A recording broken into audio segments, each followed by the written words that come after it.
देखिए students, last lecture में हमने डिस्कस किया था बेटा विस्कोसिटी के बारे में। आज हमारे पास में नेक्स्ट टॉपिक आता है टाइप्स ऑफ फ्लो। यानी जब भी लिक्विड क्या कर रहा है, फ्लो कर रहा है, तो जब भी लिक्विड फ्लो करेगा तो उसमें किस टाइप का फ्लो होगा। ठीक है, एक तो हमारे पास में रिनॉल्ड नंबर वैल्यू आती है। रिनॉल्ड नंबर के बेस पर भी हम बता सकते हैं कि आपके पास में जो टाइप्स ऑफ फ्लो है वो आपके पास टर्बुलेंट है, स्ट्रीमलाइन है या फिर लैमिनार फ्लो है। ठीक है बेटा, तो सबसे पहले हमें पता होना चाहिए कि लैमिनार फ्लो क्या होता है, स्ट्रीमलाइन फ्लो क्या है एंड टर्बुलेंट फ्लो हम किसको कहेंगे। देखिए आपके पास में जो स्टडी फ्लो होता है जिसको हम क्या बोल रहे हैं, स्ट्रीमलाइन फ्लो बोल रहे हैं। ठीक है, तो स्ट्रीमलाइन फ्लो का मतलब क्या है कि जब भी आपके पास में लिक्विड फ्लो कर रहा है तो हर एक पॉइंट्स के ऊपर लिक्विड की वेलोसिटी हमेशा फिक्स रहेगी।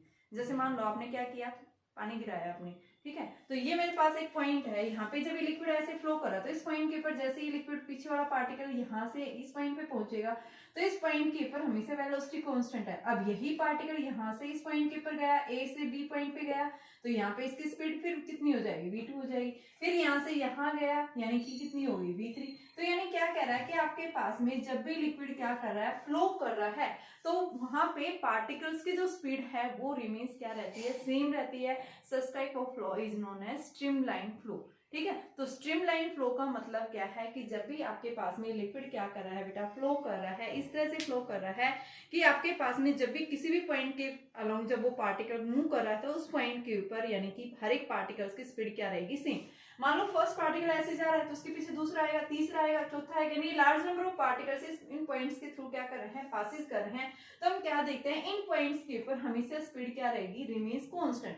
कि जो आपके पास जो प्रीसीडिंग पार्टिकल था वही पार्टिकल की यानी जो दूसरा पार्टिकल आएगा उस पार्टिकल की स्पीड भी रिमेन्स क्या रहेगी, उस पॉइंट के ऊपर सेम रहेगी। तो इस तरह के फ्लो को हम क्या बोलते हैं, कैसा फ्लो है वो, स्ट्रीमलाइन फ्लो है बेटा। ठीक है, अब स्ट्रीमलाइन फ्लो जब भी फ्लो करता है तो उसके लिए हमें कुछ कंडीशंस पता होनी चाहिए। क्या कंडीशंस होनी चाहिए, सबसे पहले देखो आपके पास इस पॉइंट के ऊपर अगर हम कोई भी टेंजेंट ड्रॉ करते हैं, मान लो इस पॉइंट के ऊपर एक टेंजेंट लिया, दूसरा इस पॉइंट पे लिया, तो जो आप ये टेंजेंट्स ड्रॉ कर रहे हैं ये टेंजेंट्स हमें क्या देते हैं, gives the velocity of direction at that point. क्या देंगे ये हमें, उस पॉइंट के ऊपर वेलोसिटी की डायरेक्शन देते हैं उस पॉइंट के ऊपर। और साथ में अगर आपके पास में यहाँ पे दो पॉइंट्स, मान लो इसी पॉइंट के ऊपर अगर दो अलग अलग डायरेक्शंस ले ली, मान लो आपने दो टेंजेंट्स ड्रॉ कर लिए, एक टेंजेंट ऐसे ले लिया, दूसरा टेंजेंट ऐसे, तो क्या एक ही पॉइंट के ऊपर दो टेंजेंट्स पॉसिबल है, तो क्या बताएंगे, नेवर। क्यों, क्योंकि यहाँ पे किसी भी पॉइंट के ऊपर जब भी आप टेंजेंट्स ड्रॉ करते हैं तो वो टेंजेंट्स हमें क्या देता है, वेलोसिटी की डायरेक्शन देता है। और एक ही पॉइंट के ऊपर दो वेलोसिटी की डायरेक्शन पॉसिबल नहीं है। ठीक है, तो इस वजह से हम क्या बताते हैं कि आपके पास में जब भी लिक्विड फ्लो कर रहा है, स्ट्रीमलाइन फ्लो होगा, तो two streamlines can never be cross each other. एक दूसरे को कभी क्या नहीं करेंगी ये, यानी कि इंटरसेक्ट नहीं करेंगी, क्रॉस नहीं करेंगी, क्योंकि दो अलग अलग लाइंस जो हमें, दो अलग अलग टेंजेंट्स हमें क्या देते हैं, डायरेक्शंस देते हैं उस पॉइंट के ऊपर। ठीक है बेटा, तो मैंने क्या बताया, देखो ध्यान रखना आपने जब भी, क्योंकि बार बार हम बोलेंगे स्ट्रीमलाइन फ्लो है, स्टडी फ्लो है, लेमिनार फ्लो है, टर्बुलेंट फ्लो है, तो इनका मतलब होता क्या है, तो ये आप अपने माइंड में फिट कर लीजिए कि आपके पास में जो है स्ट्रीमलाइन फ्लो होगा तो स्ट्रीमलाइन का मतलब क्या है कि ऐसे पॉइंट जहाँ पे उन पॉइंट्स के ऊपर हमेशा स्पीड क्या रहेगी, पार्टिकल की रिमेन सेम रहेगी, जो प्रीसीडिंग पार्टिकल्स की है वही उससे नेक्स्ट वाले पार्टिकल की सेम रहेगी। ठीक है बेटा, तो उसको हम क्या कहेंगे, ये स्ट्रीमलाइन फ्लो। लेमिनार फ्लो में क्या होता है, लिक्विड लेयर्स के फॉर्म में फ्लो कर रहा है, लेकिन वहां पे उन लेयर्स के ऊपर पार्टिकल्स की स्पीड जो है डिफरेंट डिफरेंट रहेगी, यहाँ सेम नहीं रहेगी उन पॉइंट्स के ऊपर, यहाँ क्या रहेगी, डिफरेंस। ठीक है, लेयर्स की फॉर्म में इस तरह से लेयर्स की फॉर्म में फ्लो कर रहा है, लेकिन हर एक पॉइंट्स के ऊपर जो लिक्विड की स्पीड है वो रिमेन्स क्या रहेगी, डिफरेंट रहेगी। तो इस तरह के फ्लो को हम क्या बोलते हैं, क्या है वो, लेमिनार फ्लो। तो लेमिनार फ्लो क्या है, स्ट्रीमलाइन फ्लो क्या है, स्ट्रीमलाइन को कई बार स्टडी फ्लो भी बोल देते हैं। तो क्यों बोल देते हैं स्टडी फ्लो, स्टडी फ्लो का मतलब क्या है कि स्पीड क्या रहेगी पार्टिकल्स की, सेम, v कांस्टेंट हो जिसका, उसको हम क्या बोलते हैं, स्टडी फ्लो। स्टडी फ्लो किसको कहते हैं, स्ट्रीमलाइन फ्लो को हम क्या बोलते हैं, स्टडी फ्लो। यानी क्योंकि इसके अंदर क्या रहता है, पार्टिकल्स की जो स्पीड रहती है वो हमेशा क्या रहती है, कांस्टेंट रहती है, तो इस वजह से इसको क्या बोलते हैं, स्ट्रीमलाइन फ्लो। और तीसरा आता है हमारे पास में टर्बुलेंट फ्लो। टर्बुलेंट फ्लो का मतलब क्या होता है, देखिए टर्बुलेंट फ्लो, टर्बुलेंट फ्लो का मतलब है, जैसे मान लो एक पाइप है, एक नैरो है, दूसरा एंड उसका कैसा, ब्रॉड है, तो वहां से क्या अलग अलग क्रॉस सेक्शन एरिया से क्या हो रहा है, लिक्विड फ्लो कर रहा है। ठीक है, तो लिक्विड जो है कहीं पे पार्टिकल्स की स्पीड बहुत ज्यादा आ रही है, कहीं पे पार्टिकल्स की स्पीड क्या आ रही है, बहुत कम आ रही है। इस तरह से क्या हो रहा है, उनकी स्पीड अलग अलग चेंज हो रही है। ये अलग अलग चेंज हो रही है। जैसे आप देखते हैं नदी वगैरह आती है तो तूफान वगैरह पानी बहुत तेजी से मूव कर रहा है, कहीं पे बहुत तेजी से फ्लो कर रहा है लिक्विड, कहीं पे बहुत स्लोली मूव कर रहा है। तो यानी वो एक तरह से ट्यूब ऑफ फ्लो भी आप बोल सकते हैं। Turbulent means tube of flow, कि लिक्विड जो फ्लो कर रहा है ट्यूब्स की फॉर्म में फ्लो कर रहा है, वहां पे पार्टिकल्स की जो स्पीड है, यानी लिक्विड के अंदर जितने भी पार्टिकल्स हैं उन पार्टिकल्स की स्पीड किसी पॉइंट्स के ऊपर क्या है, ज्यादा है, किसी पॉइंट्स के ऊपर क्या है, कम है। तो यानी कि उस टाइप के फ्लो को हम क्या बोलते हैं, क्या बेटा, वो आपके पास में टर्बुलेंट फ्लो है। ठीक है, तो टर्बुलेंट फ्लो क्या होता है, लेमिनार फ्लो क्या होता है, और साथ में हमारे पास में स्ट्रीमलाइन फ्लो क्या होता है। अब नेक्स्ट बात आती है क्रिटिकल वेलोसिटी। देखो क्रिटिकल वेलोसिटी के अंदर भी हम ये बताएंगे कि जो स्ट्रीमलाइन फ्लो होगा ना, तो आपके पास में वहां पे हर एक पॉइंट्स के ऊपर पार्टिकल की स्पीड क्या रहती है, सेम रहती है, लेकिन ये जो स्पीड रहेगी वो हमेशा क्रिटिकल स्पीड से क्या होगी, कम होगी। स्ट्रीमलाइन फ्लो के अंदर यानी किसी भी पॉइंट के ऊपर किसी भी पार्टिकल की जो स्पीड होगी वो स्पीड हमेशा लेस देन होगी किससे बेटा, क्रिटिकल स्पीड से। ऐसे ही हम बात कर रहे हैं आपके पास में स्ट्रीमलाइन फ्लो के अंदर बात की है मैंने। अब दूसरा मैं किसकी, लेमिनार फ्लो के अंदर। तो लेमिनार फ्लो में भी पार्टिकल्स की जो स्पीड मैंने बताया, डिफरेंट डिफरेंट पार्टिकल्स के पास डिफरेंट स्पीड होती है, लेकिन ये जो डिफरेंट स्पीड होगी ये भी क्या होगी, क्रिटिकल स्पीड से हमेशा लेस देन होगी। लेकिन टर्बुलेंट फ्लो के अंदर जो पार्टिकल्स की स्पीड जो होती है वो हमेशा क्या होती है बेटा, क्रिटिकल स्पीड से ज्यादा होगी। तो यानी उसको हम क्या कहेंगे, क्या है वो आपके पास में कैसा फ्लो है, टर्बुलेंट फ्लो। तो यहाँ पे आप देखो इनकी डेफिनेशन मेनली बेसिकली तीनों तरह की। यहाँ पे आप क्या बताएंगे कि ये क्या है, स्ट्रीमलाइन फ्लो, स्टेडी फ्लो बता रही हूँ। तो यहाँ पे आप लिखेंगे कि आपके पास में हर एक पार्टिकल्स की स्पीड क्या रहती है, कांस्टेंट रहती है इन पॉइंट्स के ऊपर। मान लो यहाँ पॉइंट है एक, यहाँ पॉइंट है एक, यहाँ पे, तो यहाँ पे जो पार्टिकल, जैसे ये पार्टिकल गया तो इस पार्टिकल की यहाँ पे आते स्पीड हमेशा फिक्स रहेगी। ये आगे चला गया, फिर यहाँ पहुंच गया, यहाँ पे भी इस पार्टिकल की स्पीड फिक्स रहेगी। तो इसको हम क्या बोलते हैं, यहाँ पे जब लिक्विड जो फ्लो कर रहा है तो यानी कि पार्टिकल्स की स्पीड जो है हमेशा क्या रहेगी, कांस्टेंट रहेगी। तो उस तरह के फ्लो को हम क्या बोलते हैं, क्या है वो आपके पास में स्ट्रीमलाइन फ्लो है। ठीक है, सेम रहेगी, सेम पाथ को फॉलो करेगा, ये सेम स्पीड रहेगी, तो इस फ्लो को हम इसलिए क्या बोलते हैं, स्टेडी फ्लो बोलते हैं। ठीक है, दूसरा आता है लेमिनार फ्लो। लेमिनार फ्लो में मैंने क्या बताया, लिक्विड क्या करता है, लेयर्स की फॉर्म में फ्लो करता है, और यहाँ पे पार्टिकल्स की स्पीड जो है अलग अलग लेयर्स के अंदर अलग अलग क्या होती है, उसकी स्पीड होती है, तो उसको हम क्या बोलते हैं, लेमिनार फ्लो। और तीसरा आता है बेटा मेरे पास में टर्बुलेंट फ्लो। टर्बुलेंट फ्लो के अंदर यानी कि जहाँ पे पार्टिकल्स की स्पीड जो है हेजियोडली क्या होती रहती है, चेंज होती रहती है, यानी कि कंटिन्यूसली क्या हो रही है, उसके अंदर चेंज हो रही है, उसकी शेप चेंज हो रही है। जैसे आप बता रहे हैं सकते हैं कि आपके पास में जब क्या आ रहा है कि मान लो रिवर के अंदर क्या आ गया, एकदम से बहुत तेजी से पानी का बहाव आ गया, तो उस केस में कहीं पे पार्टिकल्स की स्पीड क्या हो जाती है, बढ़ जाती है, कहीं पे कम हो जाती है। तो यानी उसको हम क्या बोलते हैं, क्या है वो आपके पास में टर्बुलेंट फ्लो है। और तीसरा हम क्रिटिकल वेलोसिटी के बेस पे भी इसको डिफाइन कर सकते हैं कि स्टेडी फ्लो के अंदर या स्ट्रीमलाइन फ्लो होगा तो यहाँ पे पार्टिकल्स के पास जो स्पीड होगी वो क्रिटिकल स्पीड से लेस होगी। ठीक है, इस केस में भी क्रिटिकल स्पीड से लेस होगी लेमिनार फ्लो में भी। बट टर्बुलेंट फ्लो के अंदर क्या होगा, पार्टिकल्स की जो स्पीड होगी वो क्या होगी, क्रिटिकल स्पीड से लार्जर होती है। तो such type of flow is known as turbulent flow कहेंगे बेटा। ठीक है, अब उस क्रिटिकल वेलोसिटी के लिए क्या फॉर्मूला होता है। ठीक है, तो क्रिटिकल वेलोसिटी सबसे पहले होती क्या है, तो आप क्रिटिकल वेलोसिटी की कोई वैसे तो हम बेसिकली डेफिनेशन नहीं बताते, सिर्फ हम फ्लो के अंदर यही बता सकते हैं कि ऐसा फ्लो जिसके अंदर यानी स्ट्रीमलाइन होगा या लैमिनार होगा, तो आपके पास में इनके अंदर जो स्पीड होगी वो हमेशा लेस देन क्या होनी चाहिए, इसे क्रिटिकल वेलोसिटी से लेस होनी चाहिए। तो आप क्या बताएंगे, सबसे पहले क्रिटिकल वेलोसिटी देखो।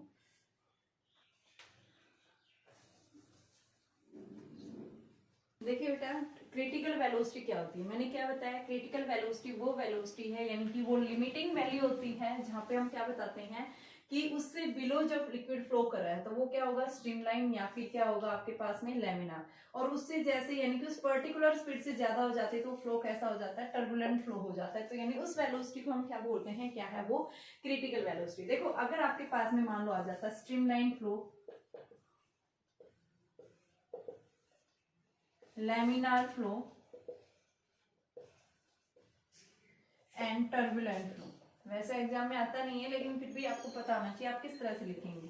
यहाँ पे आप लिखेंगे स्ट्रीमलाइन फ्लो के अंदर कि लिक्विड के जो भी पार्टिकल्स हैं ये क्या होता है कि इस तरह से लिक्विड फ्लो कर रहे हैं, अलग अलग पार्टिकल्स की स्पीड हर एक पॉइंट्स के ऊपर क्या रहेगी, रिमेन सेम रहेगी। इन पॉइंट्स के ऊपर जो टेंजेंट्स हम ड्रॉ करते हैं ये टेंजेंट्स हमें क्या देते हैं, वेलोसिटी। ठीक है, डायरेक्शन ऑफ देते हैं फ्लो का, किस किस तरह का फ्लो कर रहा है। ठीक है, तो इसको हम क्या बोलते हैं, क्या है ये आपके पास में स्ट्रीमलाइन फ्लो है। ठीक है, तो ईच पार्टिकल्स जो है क्या लिखेंगे, streamline flow means speed of each particles remains same at every point। इसमें लिक्विड क्या करता है, लेयर्स की फॉर्म में फ्लो करता है, बट स्पीड जो होगी वो क्या होगी, different, v is different for different points.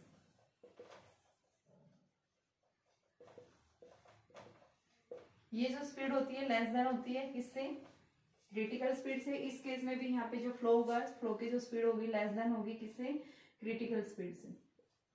And third जो आता है ये आपके पास में क्या है, टर्बुलेंट फ्लो।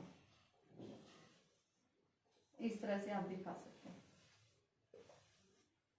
ठीक है, तो इसमें जो स्पीड होगी वो क्या होगी, अबव क्रिटिकल स्पीड, कि जो फ्लो होगा उस फ्लो की जो स्पीड होगी बेटा वो क्या होगी, more than critical speed.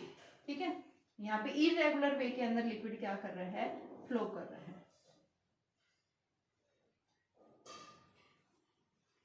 Irregular flow, तो इसको हम क्या बोलते हैं, क्या है ये, टर्बुलेंट फ्लो। ठीक है, मेनली बस आपने डायग्राम देखना है, ध्यान रखना है ये।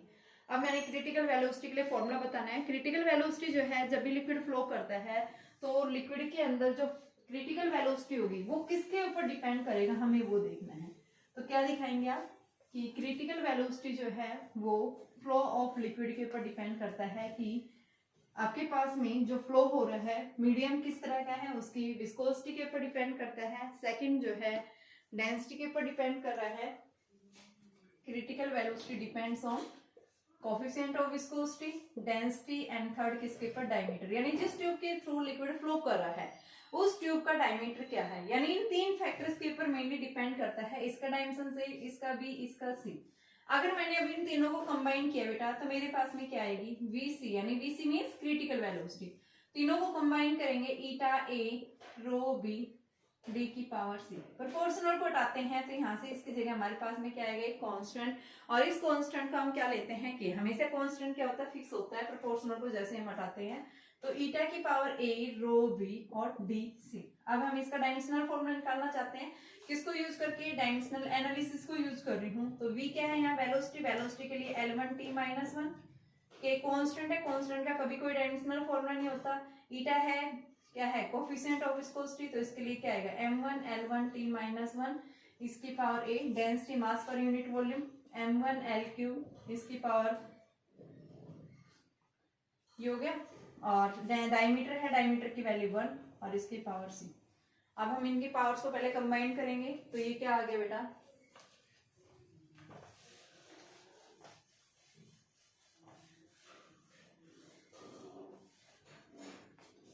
हमारे पास देखिए वैल्यू क्या आ जाएगी, L1t - 1 m की पावर a L की power a t minus a m की पावर b L की पावर -3b L की पावर c।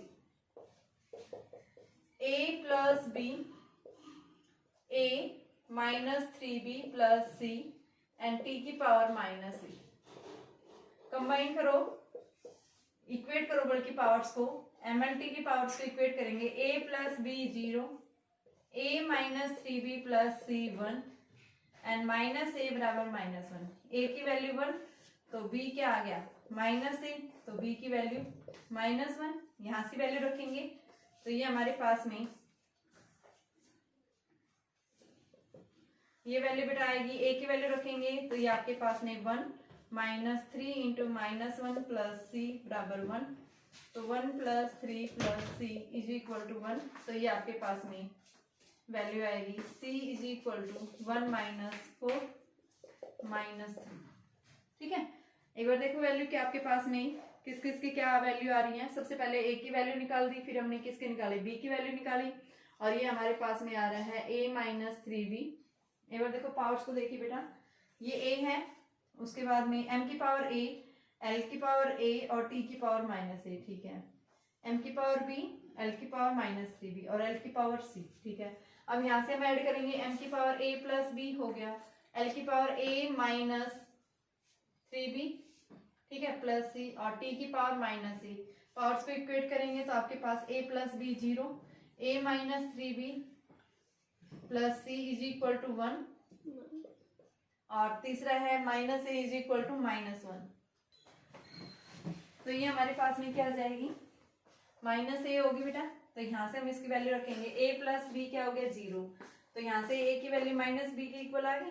a की वैल्यू क्या है मेरे पास में, यानी 1 थी, तो यहाँ से हमने इसको क्या लिखा, b बराबर -1। यहाँ पे इसकी जगह वैल्यू पुट करेंगे तो a की जगह क्या है आपके पास में 1, तो ये 1 आ गया, b की जगह -1 तो ये -3 इंटू -1 और प्लस सी, तो ये हमारे पास में वैल्यू आ गई, तो ये c plus 4 is equal to 1, तो c इज इक्वल टू, तो यानी c की वैल्यू क्या आ रही है बेटा, -3 आ रही है। डायमीटर की वैल्यू बेटा -3 आ रही है आपके पास में, ठीक है, यहाँ पे माइनस आना चाहिए, एल की पावर -1। एक मिनट देखो बेटा कहाँ क्या कर, ईटा की वैल्यू -1 होती है, सही है बेटा, ये माइनस हो गया ये, क्योंकि ईटा की वैल्यू हमेशा माइनस होती है, तो यहाँ पे लिखेंगे एल की पावर -1, तो यहाँ से हमारे पास माइनस, तो ये -3 हो जाएगा, तो ये वैल्यू आएगी आपके पास में -1 plus 3 plus c is equal to 1, तो ये 2 plus c is equal to 1, सी बराबर -1। ए बी सी तीनों वैल्यू निकाल दी, यहाँ पे पुट करेंगे तो वी सी हमारे पास क्रिटिकल वेलोसिटी आएगी कि ईटा की पावर 1, रो की पावर 1 एंड डी की पावर, देखो बी की वैल्यू कितनी आ रही थी आपके पास में -1, तो ये -1 और डी की वैल्यू सी की वैल्यू -1, तो ये क्या बन गया, v c is equal to k eta rho D, ये हमारे पास में फॉर्मूला बन गया, ठीक है। तो इस फॉर्मूले को हम क्या बोलते हैं, क्रिटिकल वेलोसिटी। तो इस फॉर्मूले से हम क्या देख रहे हैं, क्रिटिकल वेलोसिटी जो है किसके ऊपर डिपेंड करती है, कोफिशिएंट ऑफ विस्कोसिटी के ऊपर। जितनी ज्यादा जो है वह स्पीड होगी, यानी मीडियम के पास में क्या होगी वहां पे वेलोसिटी, यानी कि ईटा अगर लार्ज है तो वीसी भी लार्ज होगा और रो और डी क्या होंगे, स्मॉल होंगे, ठीक है। हाइयर विस्कोसिटी होगा तो आपके पास डेंसिटी लोअर होगी, अगर लोअर विस्कोसिटी है तो वहां पे हाइयर क्या होगी, आपके पास डेंसिटी होगी, ठीक है बेटा, जब भी लिक्विड क्या कर रहा है, फ्लो कर रहा है, ठीक है। तो ये था हमारे पास में क्रिटिकल स्पीड। तो क्रिटिकल स्पीड का फॉर्मूला याद रखना, हमने बताया था स्ट्रीमलाइन इससे लेस देन होती है स्पीड, लेमिनार फ्लो होगा तब भी उस केस में इसकी लेस देन होगी स्पीड, बट आपके पास में जब भी टर्बुलेंट फ्लो होता है तो उस केस में स्ट्रीमलाइन फ्लो की जो लिक्विड होगी स्पीड होगी वो क्या होगी उस केस में, इससे क्रिटिकल स्पीड से ज्यादा हो जाती है। तो उस फ्लो को हम क्या बोलते हैं, क्या है ये आपके पास में स्ट्रीमलाइन, सॉरी क्या है ये, क्रिटिकल वेलोसिटी। देखो एक बार क्रिटिकल वेलोसिटी में क्या होता है, क्रिटिकल वेलोसिटी वो स्पीड होती है जहां पे जब भी स्ट्रीमलाइन फ्लो होगा तो वो इस स्पीड से लेस देन होगा। अगर आपके पास में लेमिनार फ्लो है तो उस केस में भी उसकी स्पीड लेस देन होगी, लेकिन अगर आपके पास में टर्बुलेंट फ्लो है तो उस केस में जो स्पीड होगी पार्टिकल्स की वो इस क्रिटिकल स्पीड से ज्यादा हो जाती है। तो अब हमें निकालना क्या था कि भाई इस क्रिटिकल स्पीड को निकालना है, तो इसको हम निकालने के लिए हमने क्या लिया कि पहले कंसीडर किया कि आपके पास में जब लिक्विड फ्लो करता है तो वहां पे क्रिटिकल स्पीड जो है वो किसके ऊपर डिपेंड करती है, कोफिशिएंट ऑफ विस्कोसिटी के ऊपर, दूसरा डेंसिटी के ऊपर, तीसरा कि जिस ट्यूब के थ्रू फ्लो कर रहा है उस ट्यूब का डायमीटर क्या है। तीनों फैक्टर्स को मैंने कंबाइन किया, मुझे इसका फॉर्मूला निकालना है, तो फॉर्मूला निकालने के लिए मैं किसका यूज करूंगी, डायमेंशनल एनालिसिस का। तो डायमेंशनल एनालिसिस को यूज करते हुए हमने ये फॉर्मूला निकाला और यहाँ से हम क्या देख रहे हैं कि क्रिटिकल वेलोसिटी किसके ऊपर डिपेंड कर रही है, ईटा के डायरेक्टली, यानी जितना ज्यादा मीडियम विस्कोस मीडियम होगा स्पीड क्या होगी वहां पे उतनी ज्यादा होगी, ठीक है। दूसरा डेंसिटी जो है या डायमीटर जो होगा वो क्या होगा उस मीडियम का उतना ही स्मॉल होगा, लेस होगा, ठीक है बेटा। तो ये था हमारे पास में कैसा फ्लो है ये, कि आपके पास में लिक्विड जब फ्लो कर रहा है तो उसके लिए क्रिटिकल वेलोसिटी क्या होती है। नेक्स्ट आता है हमारे पास में रिनोल्ड नंबर क्या है। अब रिनोल्ड नंबर देखो आपके पास में न्यूमेरिकल वैल्यू से भी हम बता सकते हैं कि आपके पास में फ्लो किस तरह का है, भाई लेमिनार फ्लो है, टर्बुलेंट फ्लो है या फिर स्ट्रीमलाइन फ्लो है, ठीक है। तो इस केस में न्यूमेरिकल वैल्यू क्या होती है, तो देखो अगर आपके पास में फ्लो कैसा है, स्ट्रीमलाइन फ्लो है, तो रिनोल्ड नंबर की वैल्यू 0 से 2000 के बीच में अगर लाई करती है तो उस केस में तो हम क्या बताएंगे, स्ट्रीमलाइन फ्लो। 2000 से 3000 के बीच में लाई कर रही है तो उस केस में हम क्या बताते हैं,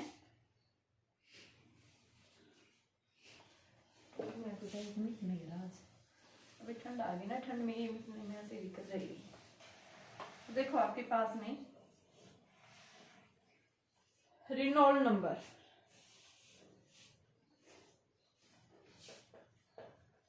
रेनॉल्ड नंबर होता क्या है? Reynold number is a pure number, एक न्यूमेरिकल नंबर वैल्यू होती है ये, जो सिर्फ हमें क्या देता है, ये डिसाइड करता है कि आपके पास में किसी भी ट्यूब के थ्रू जब लिक्विड फ्लो कर रहा है तो किस टाइप का फ्लो है।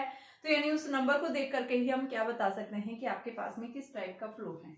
ठीक है बेटा, तो आप क्या बताएंगे? सबसे पहले रेनॉल्ड नंबर का मतलब क्या है? रेनॉल्ड नंबर जो हमें क्या देता है, ये कि जो एक ऐसा पैरामीटर होता है, एक कांस्टेंट वैल्यू देता है कि इस कांस्टेंट वैल्यू से हम डिटरमाइन कर सकते हैं कि आपके पास में जो फ्लो होगा वो किस टाइप का फ्लो होगा।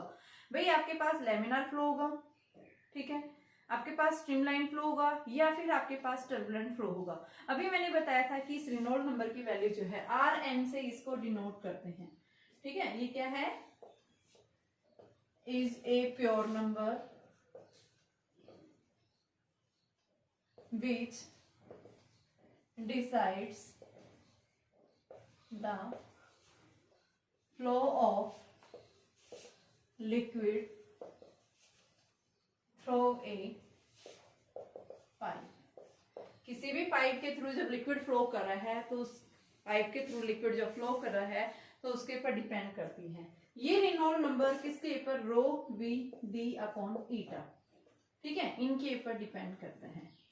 अगर यहाँ पे आपके पास इस रेनॉल्ड नंबर की वैल्यू अगर बेटा 0 से 2000 के बीच में लाई करती है, if Reynold number lies in between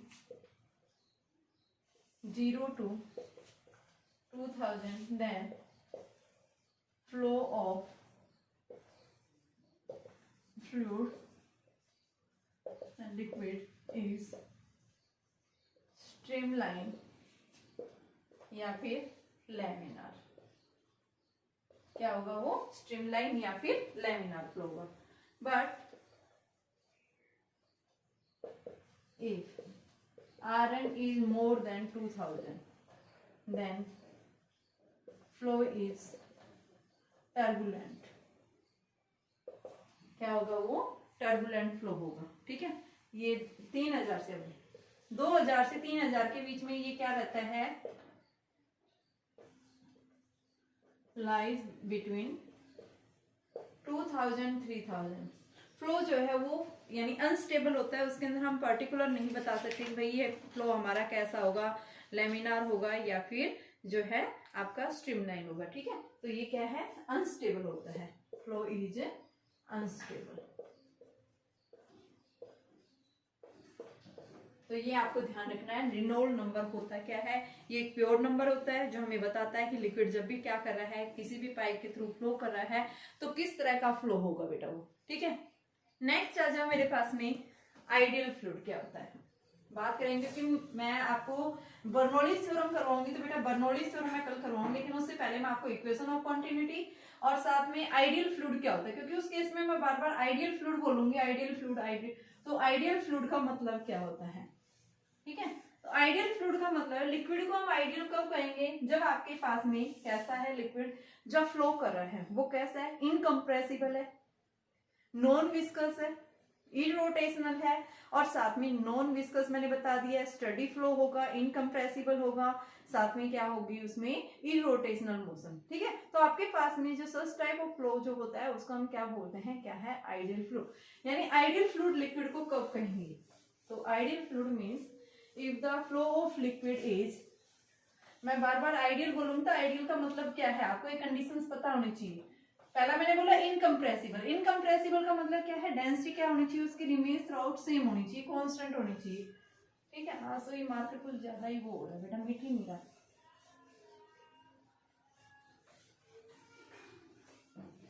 तो देखिए आपके पास में आइडियल फ्लूइड,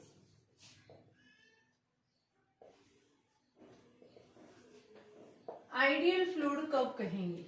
तो यहां से ये याद रखना है कि आपके पास में जब भी आइडियल फ्लूइड होगा तो इसका मतलब क्या है कि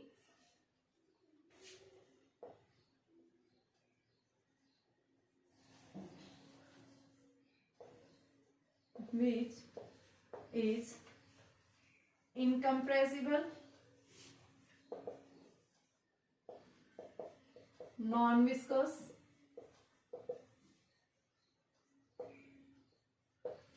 कैसा होना चाहिए? इनकम्प्रेसिबल होना चाहिए, नॉन विस्कस होना चाहिए, इरोटेशनल फ्लो होना चाहिए।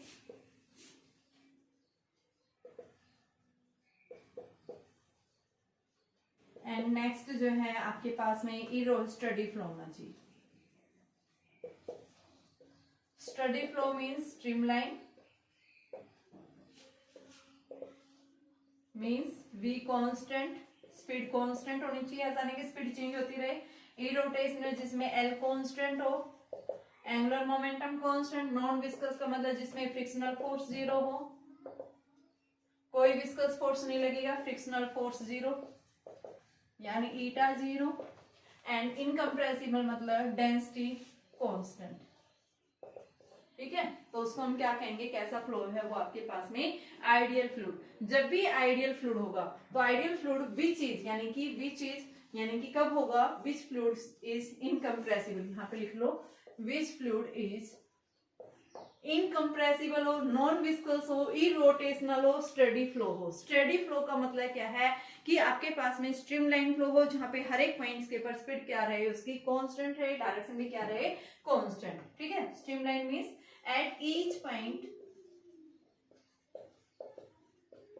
स्पीड इज कांस्टेंट, तो उसको हम क्या बोलते हैं, क्या है वो, स्टेडी फ्लो। ठीक है बेटा, और इरोटेशनल फ्लो में मैंने बताया है कि यहाँ पे एंगुलर मोमेंटम भी क्या हो, उसके अंदर हमेशा कांस्टेंट फिक्स हो। ठीक है, तो उसको हम क्या बोलते हैं, आइडियल फ्लो।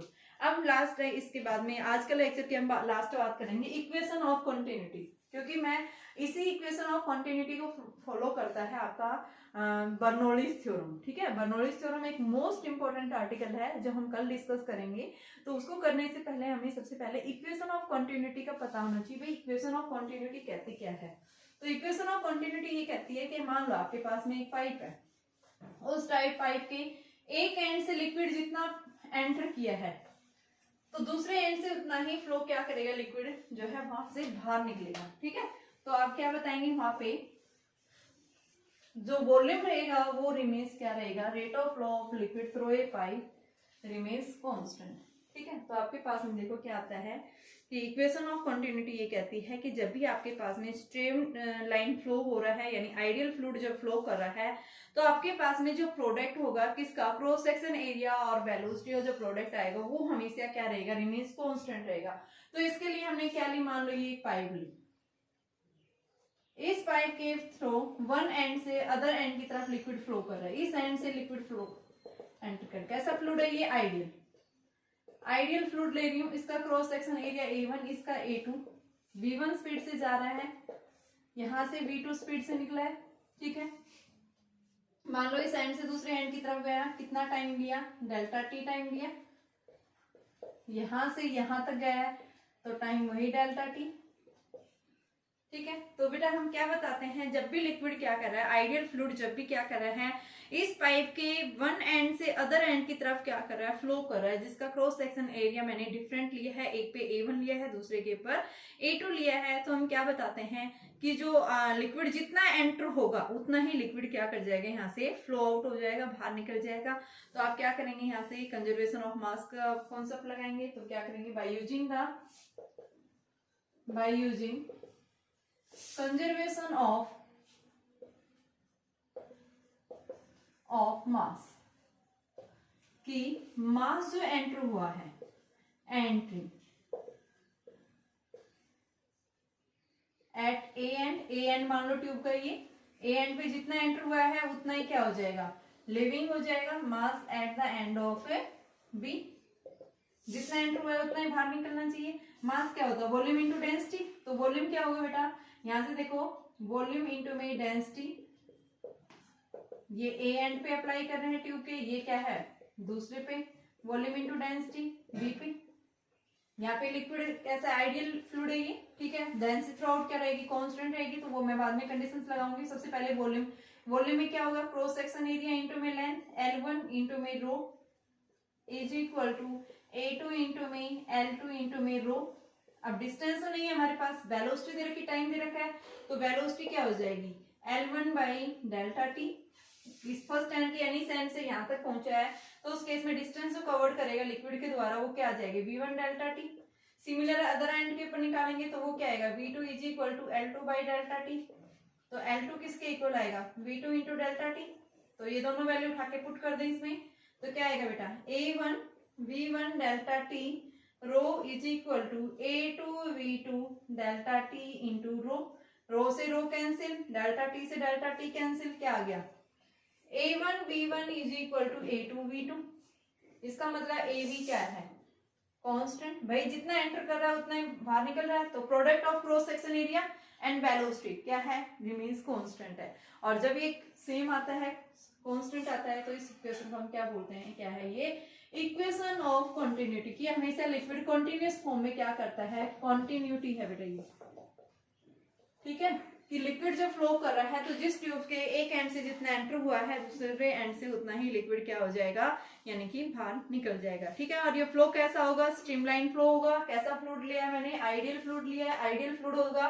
तो उस केस में मैंने क्या बताया था कि आपके पास में आइडियल फ्लूइड के केस में कैसा होना चाहिए, सबसे पहले ये इनकम्प्रेसिबल होना चाहिए। दूसरा मैंने क्या बताया है, नॉन विस्कस होना चाहिए, ठीक है। और तीसरा मैंने क्या बताया है यहाँ पे आपके पास में कि irrotational, incompressible and non viscous, और आप क्या बताएंगे लास्ट, स्टडी फ्लो, ठीक है। स्टडी फ्लो यानी कि इसमें आ जाता है, अगर आप स्ट्रीमलाइन बोल देते हैं तो स्ट्रीमलाइन ऑटोमेटिक आप क्या समझेंगे, कैसा है वो स्ट्रीमलाइन फ्लो है। तो बेटा ये इक्वेशन ऑफ कंटिन्यूटी हमें यही कहती है कि लिक्विड के, यानी इस ट्यूब के एक एंड से जितना लिक्विड एंटर हुआ है ट्यूब के दूसरे एंड से उतना ही लिक्विड क्या कर जाएगा, बाहर निकल जाएगा। यानी जो प्रोडक्ट होगा किसका, क्रॉस सेक्शन एरिया और साथ में लिक्विड जो फ्लो कर रहा है तो उसकी जो वेलोसिटी होगी, दोनों का जो प्रोडक्ट होगा वो रिमेन्स क्या रहेगा, कांस्टेंट।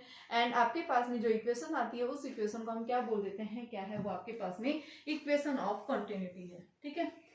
तो कल हम डिस्कस करेंगे, वेरी इंपॉर्टेंट टॉपिक रहेगा हमारे पास में, बर्नौलीज थ्योरम। तो बर्नौलीज थ्योरम जो इसी के ऊपर ही है, ये इक्वेशन ऑफ कंटिन्यूटी के अंदर, ठीक है। जब लिक्विड फ्लो कर रहा है ना, तो लिक्विड जब फ्लो करता है तो वेरियस टाइप्स की एनर्जी होती है। कौन कौन सी वेरियस टाइप्स एनर्जी होती है, काइनेटिक एनर्जी होती है, पोटेंशियल एनर्जी होती है, और साथ में प्रेशर। क्योंकि लिक्विड जब फ्लो करेगा तो फ्लो कब करेगा, जब ट्यूब के एक एंड के ऊपर प्रेशर लगेगा तभी तो लिक्विड प्रेशर के कारण क्या कर रहा है, एक एंड से दूसरे एंड की तरफ फ्लो कर रहा है। तो बेटा जब लिक्विड एक एंड से दूसरे एंड की तरफ फ्लो करता है तो वहां पे भी वर्क डन होगा, और वो जो वर्क डन होगा उस वर्क डन को हम क्या बोल देते हैं, प्रेशर एनर्जी, ठीक है। तो हम इन तीनों के कारण हम क्या बताते हैं, बर्नौलीज थ्योरम ये कहती है कि टोटल एनर्जी रिमेन्स क्या रहती है, जब भी लिक्विड फ्लो कर रहे हैं ट्यूब के एक एंड से दूसरे एंड की तरफ, तो यहाँ पे जितने भी टाइप्स की एनर्जी रहेगी वो एनर्जी हमेशा क्या रहती है, कांस्टेंट रहती है।